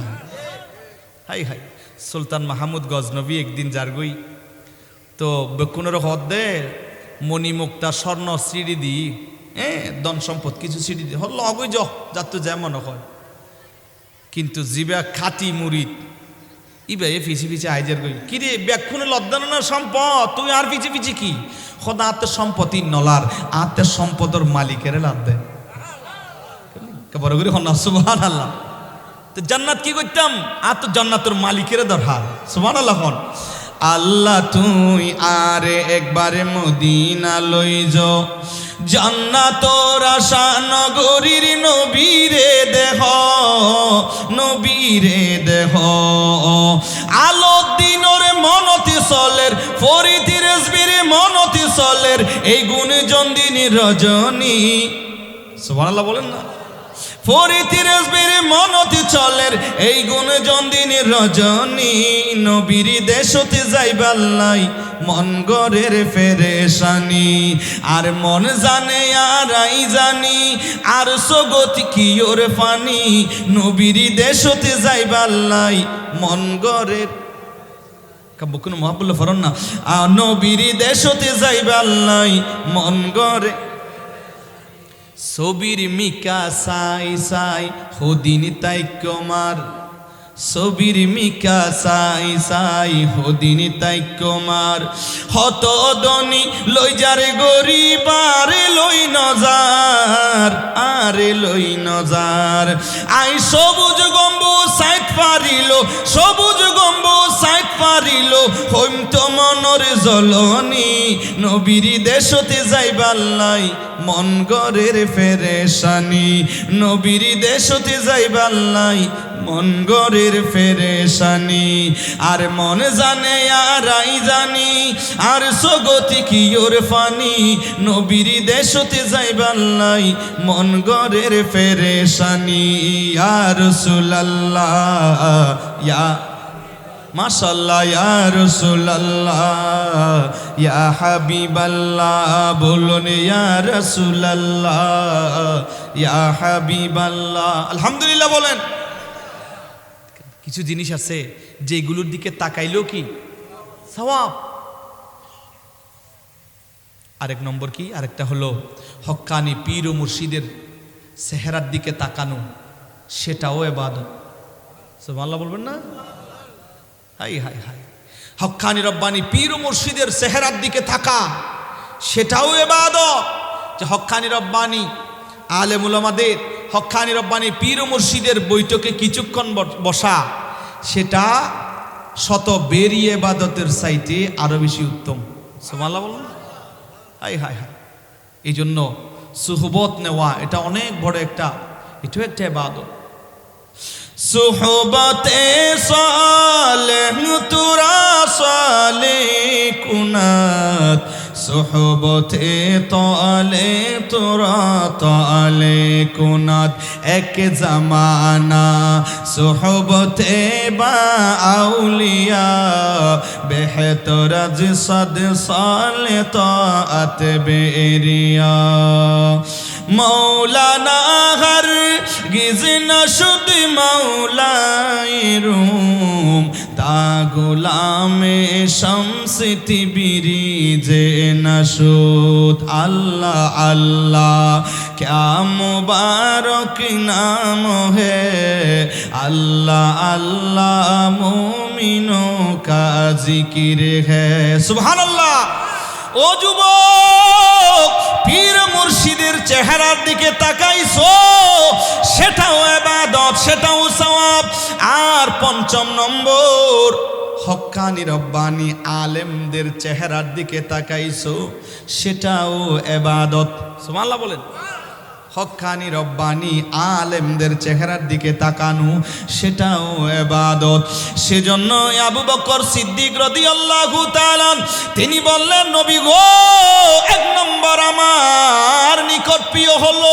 আন-নজরু ইলা ওয়াজহি রাসূলিল্লাহি সাল্লাল্লাহু আলাইহি ওয়াসাল্লাম আমার সব কিছু আমি অন্য কিছু চাই না আমি একটা জিনিস চাই সেটা হলো আপনি নবীর নূরানি চেহারার দিকে যদি তাকাই সেটা আমার কাছে বেশি প্রিয় আর আবু বকর সিদ্দিক রাদিয়াল্লাহু তাআলা বললেন নবী গো দ্বিতীয় নম্বর আমার আরেকটা কাজ আছে সেটা আমার কাছে প্রিয় ও আবু বকর কি প্রিয় আবু বকর সিদ্দিক রাদিয়াল্লাহু তাআলা বললেন আমার কাছে দ্বিতীয় নম্বর প্রিয় হলো আমার যেই মাল দৌলত আছে সব মাল দৌলতগুলো আল্লাহর রাস্তায় কোরবানি দেওয়া আল্লাহর রাস্তায় দিয়ে দেওয়া সেটা আমি আবু বকরের দ্বিতীয় নম্বর পছন্দ একটু জোরে বলেন না সুবহানাল্লাহ ও যুবক সিদ্দিক আকবর রাদিয়াল্লাহু তাআলা তিনি বললেন দ্বিতীয় নম্বর আমার পছন্দ সেটা হলো আমার মাল দৌলত সব নারে রিসালাত নারে গাউসিয়া হযরত আল্লামা জনাব মাওলানা সুলাইমান ফারুকী বাদাজিল্লাহুল আলী আর কাছে একদম না কাছে একদম আমরা সকলে বলি মারহাবা জিনের কথা বলছিলাম আপনাদেরকে আমাদের সকলেরই সুপরিচিত সন্দানাইশ উপজেলা পরিষদের সম্মানিত সাবেক সফল ভাইস চেয়ারম্যান আপনাদের আমাদের সকলেরই সুপরিচিত এবং অত্যন্ত প্রাণপ্রিয় প্রায় সময় মোবাইলে আমরা দেখি আপনারা তো বিষয় দেখবেনই কোনো মানুষ ইন্তেকাল হলে সেই মানুষটার সেখানে উনি উপস্থিত করোনার সময় সবাই লাফায় লাফায় চলে গেছে আছে না নাই বাবা কিন্তু আপনাদের চেয়ারম্যান কিন্তু যায় নাই হাই হাই প্রকৃত বন্ধুকে জানেন বিপদের সময় যাকে পাওয়া যায় ইনি হলো প্রকৃত বন্ধু এমন নজিরও বাংলাদেশে আছে করোনার সময় বাবার লাশ ফেলায় ছেলে ফেলাই গেছে ছেলে সেখান থেকে টেলিফোন করে বলতেছে একটা কাজ করেন যে আমি কিছু টাকা দেব আমার বাবার একটু আপনারা দাফন কাফন ফরাই একটু জানাজা ফরাই দাফন করে দিন তা আপনি হয় আমি কাছে যাইতে পারতাম না নাম গিয়ে ন এই তো মাসে দেখুন বাজে সাক্ষী তো অদত আছে একবারে আল্লাহ কবুল করো আমিন হন না আছে না এরকম নজির তো তুমি আসবা না বলে না কেন আমার বাবা করোনায় মারা গেছে তো সেজন্য কাছে আমি যাব না তো আমি টাকা দেব আপনারা একটু মেহরবানি করে আপনার দাফন কাফন একটু সারি ফেলেন একটু জোরে বলবেন না নাউজুবিল্লাহ হাই হাই আমরা তো আসলে শিক্ষা গ্রহণ করি না এগুলো তো আমাদের জন্য শিক্ষা আল্লাহ বলছেন বান্দা দেখো দুনিয়ার জমিনে সামান্য করোনা ভাইরাস সেটা বাবার কাছে ছেলে আসে নাই সে হাসরের ময়দানে আসবে জোরে বলেন না আসবে কেউ কারো হবে না সেই দিন এই জন্য বাবারে খবরের দিকে যাবেন খবরের কি নিয়ে যাচ্ছেন সেই জন্য সেই সামানটা একটু জোগাড় করুন খবরে কি নিয়ে যাচ্ছেন হায় হায় দন দৌলত মানুষ মারা গেলে দন দৌলত আত্মীয় স্বজন কতটুকু যায় কবর পর্যন্ত যুবক রে কবর পর্যন্ত গিয়ে আর যায় না চলে আসে কথা বলেন ঠিক কিনা ও যুবক খবর পর্যন্ত আত্মীয় স্বজন যায় আপনার সম্পদগুলো এখনো বন্টন হয় নাই আর আপনার সঙ্গে সঙ্গে কবর পর্যন্ত আত্মীয় স্বজন গেছে, আর আপনারে কবরের মধ্যে নামাইছে বিসমিল্লাহি ওয়া আলা মিল্লাতি রাসূলিল্লাহ বলে শুয়াইয়া, আর ওনারাও চলে আসলো। ও যুবক, এমন একদিন আসবে যেই দিন এমন একটা গাড়িতে আপনারে উঠাইবে, যেই গাড়ির ড্রাইভার হবে 4 জন। ও যুবক, একটু দেখুন, সেই মসজিদের বারান্দায় সেই গাড়িটা আছে, একটু ময়লা হয়ে আছে। যেই দিন আপনি মারা যাবেন সেই দিন সেই গাড়িটাকে ধুইবে, একটু পরিষ্কার করবে, সেই গাড়িটার মধ্যে আপনারে উঠাইবে। আজ আমরা সেইগুলো লক্ষ্য করি না রে যুবক। এমন একদিন আসবে যেই দিন এই গাড়িতে আপনার উঠাইবে, 4 জন 4 কাঁধে করিয়া নিয়ে যাবে রে যুবক। আর যুবক ভাই হয়তো বলছো, হুজুর এখনো দাড়িগুলো সাদা হয় নাই, এখনো বয়স হয় নাই, আরো অনেক বয়স আছে। ও যুবক, আপনার মতো কত যুবক সেই কবরস্থানে শুয়ে আছে। করোনার সময় কত যুবক সেই কবরস্থানে চলে গেছে, জুয়ান সেই কবরস্থানের বাসিন্দা হয়ে গেছে। ও যুবক, এই জায়গা থেকে ঘরে যাইতে পারবা সেটারও কোনো গ্যারান্টি আছে নাকি? জোরে বলেন, আছে? আজকাল আমার যুবক ভাইরা সেই কবরস্থান দিয়ে মোবাইল চালায়া চলে যায়, ওই কবরস্থানটারে স্মরণ করে না, কবরস্থানের কথা মনে পড়ে না। আর সেই কবরস্থানের কথা স্মরণ করো না রে যুবক। আমার নবী বলেন, কোন মানুষ যদি কবরস্থান দিয়ে হেঁটে যায়, ওই কবরবাসী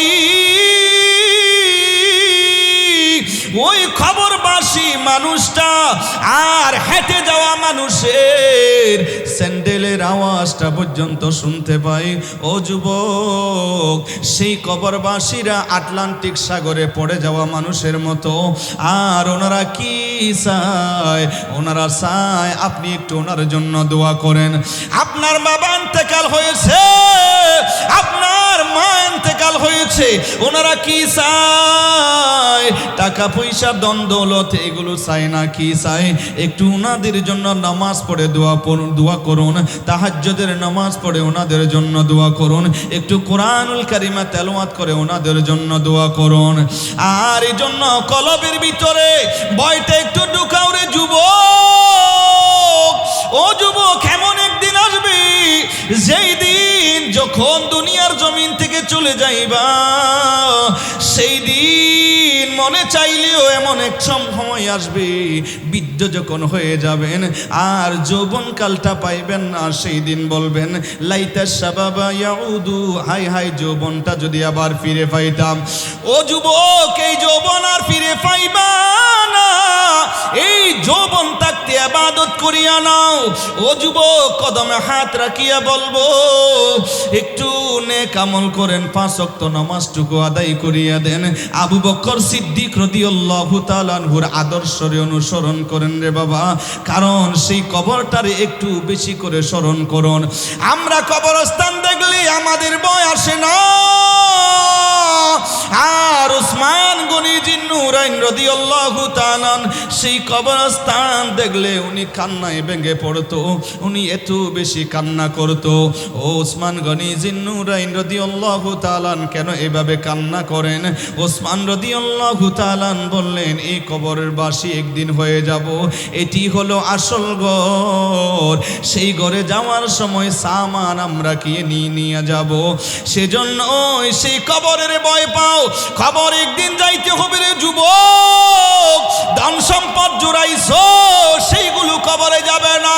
এই ধন সম্পদের রুহুটা বের হওয়ার পরে ওয়ারিসরা মালিক হয়ে যাবে। ও যুবক ভাই, সেজন্য অনুরোধ করিয়া যায়, একটু নেক আমল করিয়া, একটু নেক আমল করিয়া কবরের মধ্যে যাও। ও যুবক, একটু করোনা ভাইরাস থেকে একটু শিক্ষা গ্রহণ করুন। কথা বলেন ঠিক কিনা? কেমন কথা? নিজের বাবার কাছে সন্তান আসে নাই, কিন্তু বাংলাদেশে একটা সংগঠন আছে, যেই সংগঠনের মানুষগুলো ফেলাই যায় নাই। এই সংগঠনের নাম হলো গৌসিয়া কমিটি বাংলাদেশ। শুধু ঠিক আছে, গৌসিয়া কমিটি বাংলাদেশ, এরা ফেলে যায় নাই। করোনার সময় যখন সবাই ফেলে চলে গিয়েছে, গৌসিয়া কমিটি বাংলাদেশ ওনারা সেই লাশটাকে যেভাবে দাফন করতে হয় সেভাবে সহযোগিতা করেছে বাংলাদেশের একটা সংগঠন, সেটার নাম হলো গৌসিয়া কমিটি বাংলাদেশ। কথা বলেন ঠিক কি না? আপনারা জানেন, আপনারা হয়তো দেখেছেন, বিপদ যেখানে গৌসিয়া কমিটি সেখানে। এই জন্য আমি অনুরোধ করব, আপনারা যারা গৌসিয়া কমিটিতে কোনো নাম লেখান নাই, আপনারা গৌসিয়া কমিটিতে নাম লেখাবেন। কেন জানেন? কারণ হুজুর আল্লামা সৈয়দ মোহাম্মদ তৈয়ব শাহ রহমতুল্লাহ আলাই হুজুর কেবলার একটা বাণী, এটা স্মরণ রাখবেন। হুজুর কেবলা বলেছেন, মেরে বাচ্চা মেহেদি अलैहिस्सलाम का साथ होगा और दज्जाल का साथ जिहाद करेगा। সুবহানাল্লাহ বলবেন না? ইমাম মেহেদি अलैहिस्सलाम যখন আসবে, এই গৌসিয়া কমিটি, এই আহলুস সুন্নাহ ওয়াল জামাতের মানুষগুলো, ওনারা সেই দিন ইমাম মেহেদি अलैहिस्सलामेর সঙ্গে থাকবে, দাজ্জালের সাথে জিহাদ করবে। একটু জোরে বলো না সুবহানাল্লাহ।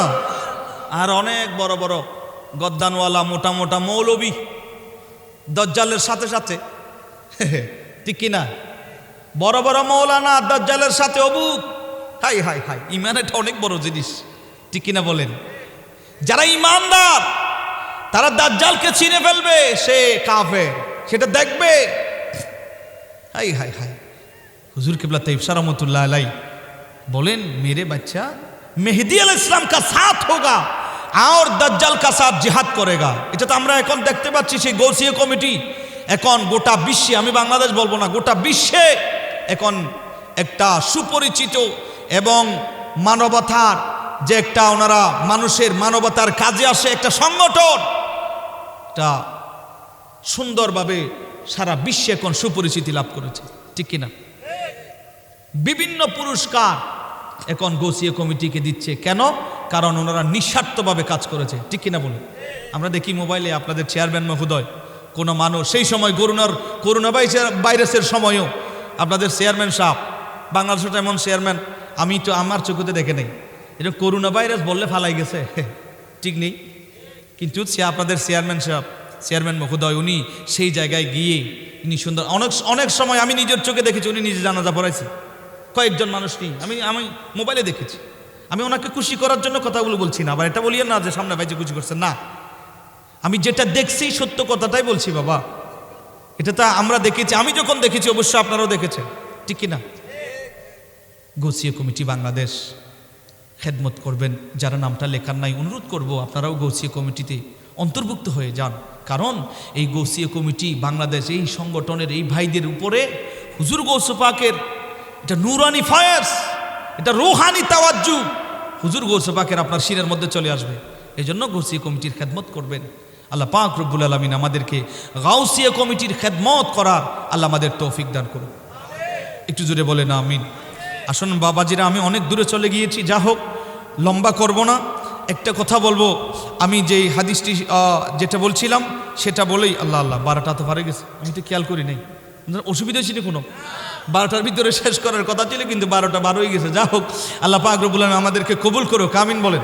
আমাদের সভাপতি এবং প্রধান অতিথি আমাদের সামনে উপস্থিত হয়েছেন, উদ্বোধক মহোদয় উপস্থিত হয়েছেন, সকলের তাশরিফ আওয়ারিকে আল্লাহ কবুল করুক। আসুন, আন নজরু ইলা ওয়াজহি, আসুন আমার আলোচনার দিকে ঢুকে যাই। আন নজরু ইলা ওয়াজহি রাসূলিল্লাহ সাল্লাল্লাহু আলাইহি ওয়াসাল্লাম, আবু বকর সিদ্দিক রাদিয়াল্লাহু তাআলা বলেন, ইয়া রাসূলুল্লাহ, আমার এক নম্বর পছন্দ হলো আপনি নবীর চেহারার দিকে তাকিয়ে থাকা, এটা আমার এক নম্বরের প্রিয় জিনিস। সুবহানাল্লাহ বলেন, এটা আমার কাছে প্রিয়। দ্বিতীয় নম্বর, আমার সব ধন সম্পদ সব কিছু আপনি নবীর কদমে কোরবানি দেওয়া, সেটা আমি আবু বকরের কাছে পছন্দ। সুবহানাল্লাহ বলবেন না? সেজন্য তাবুকের যুদ্ধের সময় নবীজি বললেন, যার যা কিছু আছে একটু ইসলামের জন্য দান করো। ফারুক আজম সেই সময় ধনী ছিলেন, উনি অর্ধেক নিয়ে আসছে। আবু বকর সিদ্দিক রাদিয়াল্লাহু তাআলা একেবারে পরে আসছে। আমার নবীজি জিজ্ঞেস করলেন, আবু বকর কি রেখে আসছো, কি রেখে আসলা, তুমি কি রেখে আসলা পরিবারের জন্য? মা বাকাইতা লিআহলিক ইয়া আবু বকর, কি পরিবারের জন্য রেখে আসছো? আবু বকর সিদ্দিক রাদিয়াল্লাহু তাআলা ওনার গাটির ভিতরে কুলিয়ে দেখে পরিবারের সমস্ত কিছু, এমনকি গড়ের সুলার ছাই পর্যন্ত। সুবহানাল্লাহ হইবেন, একেবারে করে কোন সুবহানাল্লাহ। সুলার সাই পর্যন্ত নিয়ে আসছে। ও আবু বকর, সুলার সাই পর্যন্ত কেন নিয়ে আসলা? আবু বকর সিদ্দিক রাদিয়াল্লাহু তাআলা বললেন, আমি সুলার সাই পর্যন্ত এই জন্য নিয়ে আসছি। নবী বলেন, আবু বকর পরিবারের জন্য কি রেখে আসছো? আবু বকর বললেন, ইয়া রাসূলুল্লাহ, ঘরের মধ্যে আর অন্য কোনো জিনিসপত্র নাই। ইয়া রাসূলুল্লাহ, আমার ঘরের জন্য, পরিবারের জন্য আল্লাহ এবং রাসূলই যথেষ্ট। সব কিছু আমি ইসলামের জন্য নিয়ে আসছি। সুলার সাই পর্যন্ত নিয়ে আসছে। ও আবু বকর, সুলার সাই পর্যন্ত কেন আনলা? আবু বকর বললেন, আমি সুলার সাই জন্য আনছি কারণ যুদ্ধের ময়দানে সাহাবায়ে কেরামরা যাবে, আঘাত পাবে, রক্ত আসবে। আমি আবু বকরের সুলার সাইগুলো যদি সেই জায়গায় লাগাইয়া দেওয়া হয়, ওই রক্তগুলো বন্ধ হয়ে যাবে। আমি আবু বকরের সুলার সেই দিন সাহাবীদের রক্ত বন্ধ হবে, আমার সুলার সাই সেই জায়গায় কাজে আসবে। সেজন্য আমি সুলার সাই পর্যন্ত নিয়ে আসছি। ও যুবক, আবু বকর সিদ্দিক রাদিয়াল্লাহু তাআলা থেকে শিক্ষা গ্রহণ করো। তৃতীয় নম্বর, আবু বকর তৃতীয় নম্বর কি পছন্দ? তৃতীয় নম্বর আবু বকর বললেন, ইয়া রাসূলুল্লাহ, আমার কাছে তৃতীয় নম্বর পছন্দ হলো। ও আবু বকর, কি পছন্দ আপনার কাছে? আবু বকর বললেন, আমার কাছে তৃতীয় নম্বর পছন্দ হলো আমার একটা কলিজার টুকরা কন্যা আয়েশা সিদ্দিকা রাদিয়াল্লাহু তাআলা আনহা, ওনাকে নবীর সঙ্গে শাদী মোবারক দেওয়া, আমার নবীর সাথে শাদী মোবারক দেওয়া, সেটা আমার কাছে বড় পছন্দ। আমি আবু বকর যেই সময় নবীর সঙ্গে থাকবো না, যেই সময় থাকতে পারবো না, আম্মা জান আয়েশা সিদ্দিকাকে সেই কথাটাই বলেছিলেন। আবু বকর বললেন, আয়েশা রে, আমি নবীজির সঙ্গে যেই সময় থাকবো না, তুমি একটু সেই সময় আমার নবীজির সঙ্গে থাকিও। আমি যেই সময় নবীজির খেদমত করতে পারবো না, সেই সময় তুমি একটু নবীজির খেদমত করিও। ও আয়েশা রে, কাল হাসরের ময়দানে আল্লাহরে যেন বলতে পারি, ও আল্লাহ, আপনার মাহবুব নবী 24টা ঘন্টা খেদমত করার চেষ্টা করেছি। ও আল্লাহ, যেই সময় আমি আবু বকর ছিলাম না, সেই সময় আমার কলিজার টুকরা আয়েশা সিদ্দিকাকে নবীজির সাথে শাদী মুবারক দিয়েছি। এজন্য ও আয়েশা, তুমি একটু আমি আবু বকরের পক্ষ থেকে একটু খেদমতটা করে দিও। আল্লাহরে যেন কাল হাসরের ময়দানে আল্লাহরে যেন বলতে পারি, আয় আল্লাহ, আমি চেষ্টা করেছি 24টা ঘন্টা আপনার মাহবুব নবীর খেদমত করার জন্য। সেজন্য আমার তৃতীয় নম্বর পছন্দ আম্মা জান আয়েশা সিদ্দিকা রাদিয়াল্লাহু তাআলা আনহাকে আপনি নবীর সঙ্গে শাদী মোবারক দেওয়া আমার তৃতীয় নম্বর পছন্দ। সুবহানাল্লাহ বলে। ও যুবক, একটু বলো, তিনটা পছন্দ আবু বকরের, তিনটা যে পছন্দের কথা বললো, এই তিনটা পছন্দ কাকে কেন্দ্র করে? হাই হাই হাই, আমার রাসূলকে কেন্দ্র করে, নবীজিকে কেন্দ্র করে। দেখেন, সব কিছু কোরবানি দিয়েছে। হাই হাই, এই জন্য ওনার নাম সিদ্দিক আকবর রাদিয়াল্লাহু তাআলা। কথা বলেন ঠিক কিনা? আমার নবীজি মেরাজে যখন গেলেন, মেরাজে যাওয়ার পরে আমার নবীজি মেরাজের কথাটা যখন আবু জেহেল শুনছে, আবু জেহেল আর দেরি করলো না, আবু বকরের কাছে চলে গেল। ও আবু বকর, শুনছো, রহমতুল্লিল আলামিন দয়াল নবীজি সামান্য সময়ের মধ্যে, এটা একটা কথা যে উনি হেরাম শরীফ থেকে বাইতুল মুকাদ্দাস, আর তিনি আল্লাহর সাথে মেরাজ করে, আর শাজিম থেকে মেরাজ করে আল্লাহ সাথে দিদার করে এসেছে। আবু বকর, এটা কি কোনো কথা? যেই জায়গা থেকে আসতে সময় লাগে 1 মাস, ও আবু বকর, একটু তুমি বলো যে এটা একটা কথা যে অল্প সময়ের মধ্যে তিনি সেই সফরটা করেছেন? একটু কি জোরে বলা যাবে সুবহানাল্লাহ? আবু বকর সিদ্দিক রাদিয়াল্লাহু তাআলা বললেন যে আপনারা বলেন, এটা কি আমার নবীজি বলেছে? বলে, হ্যাঁ, রহমতুল্লিল আলামিন দয়াল নবীজি তো বলেছে, নবীজি এটি বলেছে। তিনি বললেন, যদি আমার নবীজি যদি বলে থাকে, যদি আমার নবীজির জবান থেকে যদি বলে থাকে, আবু বকর রাদিয়াল্লাহু তাআলা বড় সুন্দর একটা জবাব দিয়েছেন। সিদ্দিক আকবর বলেন, আমার নবীজি যদি এটা সত্যি সত্যি বলে থাকে, তাইলে এটা নয়, এর চেয়ে আরো আশ্চর্য যদি কিছু বলে, সেটাও আমি আবু বকর বিশ্বাস করে নিলাম। এই কথাটা আবু জেহেলের মুখের মধ্যে একেবারে ঝাড়ার বাড়ি হয়েছে, ঠিক কিনা? বড় খুশি হয়ে আসছিল যে এটা একটা কথা, অল্প সময়ের মধ্যে যে নবীজি মেরাজ থেকে যে আসবে, আবু বকর এটা কি একটা কথা?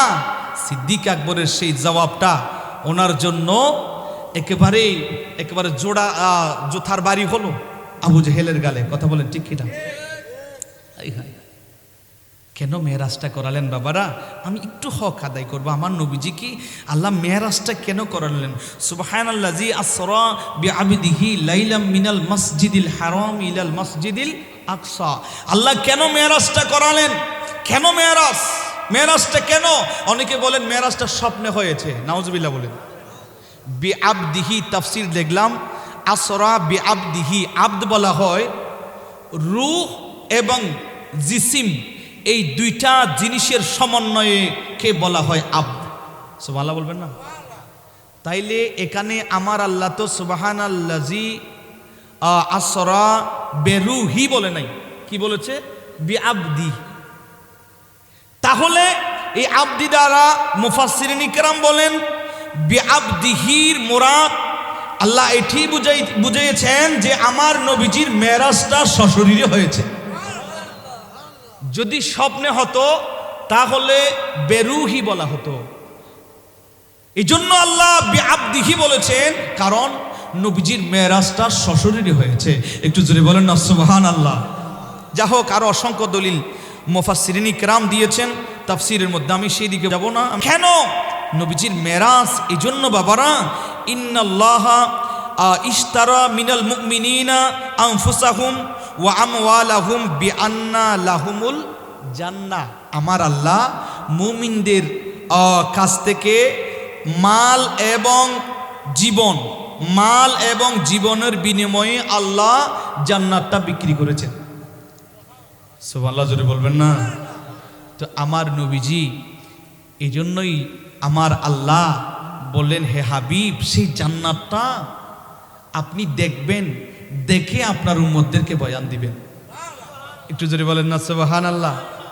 আমার বাবাজিরা রে, মুসা কালিমুল্লাহ, বাবা আদম আলাইহিস সালাম থেকে ঈসা রূহুল্লাহ পর্যন্ত সমস্ত নবীদেরকে যদি বলা হয় আল্লাহকে দেখেছেন সচক্ষে, বলবে দেখি নাই।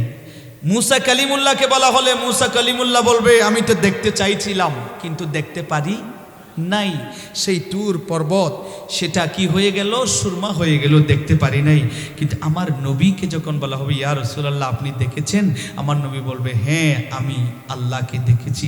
একটু জোরে বলুন না সুবহানাল্লাহ। সেই নিয়ে তো আমাদের নবী, অনেক হিকমত আছে। আমি আপনাদের পয়েন্টগুলো বলছি। তৃতীয় নম্বর, মেরাজ কেন? তৃতীয় নম্বর পয়েন্ট, আসমান এবং জমিন একবার বহস করতেছে। আসমান বলতেছে, এ জমিন তোমার চেয়ে আমি উত্তম। বলে কেমনে? বলে আমার মাঝে চন্দ্র আছে, আমার মাঝে তারকা আছে, আমার মাঝে সূর্য আছে, আমার মাঝে ফেরেশতা আছে, আমার মাঝে বাইতুল মামুর আছে, আমার মাঝে ফেরেশতারা আছে, সেজন্যই আমি আসমান দামি। সুবহানাল্লাহ বলবেন না? জমিন বলবেন না, ও আসমান তোমার চাইতে আমি দামি। দেখো আমি জমিনের মাঝে ফসল আছে, আমি জমিনের মাঝে গাছ আছে, এই জমিনের মধ্যে কত ফসল হয়। ও আসমান তোমার মাঝে তো এই ধরনের শস্য ফলগুলো নাই, সুজলা সুফলা শস্য শ্যামলা, এত সুন্দর সবুজ শ্যামল সেই গাছপালা তো তোমার মাঝে নাই। ও আসমান, সেজন্য আমি তোমার চাইতে দামি। ও আসমান, আমার দাম তোমার চাইতে বেশি। আবার আসমান বললেন, ও জমিন তোমার চাইতে দামি আমি এজন্য। আর বলে কেন? বলে আমার মাঝে বাইতুল মামুর নূর আছে যেটা ফেরেশতারা তাওয়াফ করে, আর ফেরেশতারা সেটা তাওয়াফ করে। সেজন্য আমি আসমান দামি, জমিন বললেন আমিও দামি। বলে কেমনে? বলে আমার মাঝে হানায়ে কাবা আছে, আর ওই হানায়ে কাবা মানুষেরা তাওয়াফ করে, এজন্য আমি দামি। এভাবে মোনাজারা চলতেছে, বাহাস চলতেছে, চলতে চলতে এক পর্যায়ে জমিন বলে দিলেন, ও আসমান রে, এমন একজন নবী আমার মাঝে আছে যেটা তোমার মাঝে নাই। ও আসমান, তোমার মাঝে তো সেই নবী নাই, সেই নবী নাই, সেই নবী নাই, যেই নবীরে না বানাইলে আমার আল্লাহ আসমান জমিন বানাইতো না। ও আসমান, সেই নবী তো তোমার মাঝে নাই। বলে কে? বলে মদিনার কামলিওয়ালা নবী, যেই নবী আমার মাঝে শুয়ে আছে সেই নবী তো তোমার মাঝে নাই। এই নবীর কথা বলাতে আসমানটা শর্মিন্দা হয়ে গেছে, আসমান শর্মিন্দা হয়ে গেছে। ও আল্লাহ, ঠিকই তো, সেই রহমতুল্লিল আলামিন নবী আমি আসমানের মাঝে নাই। সাথে সাথে আসমান আল্লাহর কাছে ফরিয়াদ জানাইছে, রে মালিক, ওই নবী, যেই নবী জমিনে থাকার কারণে জমিন দামি হয়ে গেছে, আমি আসমান জবাবটা দিতে পারলাম না। হায় আল্লাহ, আমি আসমানের একটা ফরিয়াদ, আল্লাহ সেই নবীর একটু মেরাজের মধ্যে নিয়ে আসো। কেন মেরাজ? আরেকটা পয়েন্ট আছে, বহু পয়েন্ট আছে, সময় কম বাবারা। আরশে আজিম আল্লাহরে ডাক দিলেন, রে আল্লাহ, ও আল্লাহ, আমি আরশে আজিমে কোনো পর্যন্ত আমি শূন্য শূন্য মনে হয়, ও আরশ কেন? বলে ইয়া আল্লাহ, মাবুদ রহমতুল্লিল আলামিন দয়াল নবীরে যদি একটু আনিতা, ওই নবীজির কদম মোবারকের দুলাবালিগুলো আমি আরশের গায়ে যদি লাগতো, আমি আরশ মনে হয় দামি হইতাম। আয় আল্লাহ, আমি আরশের একটা ফরিয়াদ, ওই নবী জমিনের মধ্যে শুয়ে আছে, উম্মত গুলোরে সারিয়া আমি আরশের মাঝে আসে নাই। আল্লাহ, সেই নবী যদি চাইতো আরশের মধ্যে থাকতে পারতো। আয় আল্লাহ, উম্মত গুলোরে ছেড়ে আসে নাই। আয় আল্লাহ, আমি আরশের একটা ফরিয়াদ, ওই নবীর একটু মেরাজ নিয়ে আনো, ওই নবীর একটু দেখবো, শুধু দেখবো তাই না, ওই নবীর কদমের দুলাবালিগুলো আমি আরশে আজিমের গায়ে যখন লাগবে, আমি আরশে আজিম দামি হয়ে যাব। আমি আরশ দামি হওয়ার জন্য একটু মেরাজের মধ্যে নিয়ে আনো। আরশে আজিম আল্লাহর কাছে ফরিয়াদ জানাইছে।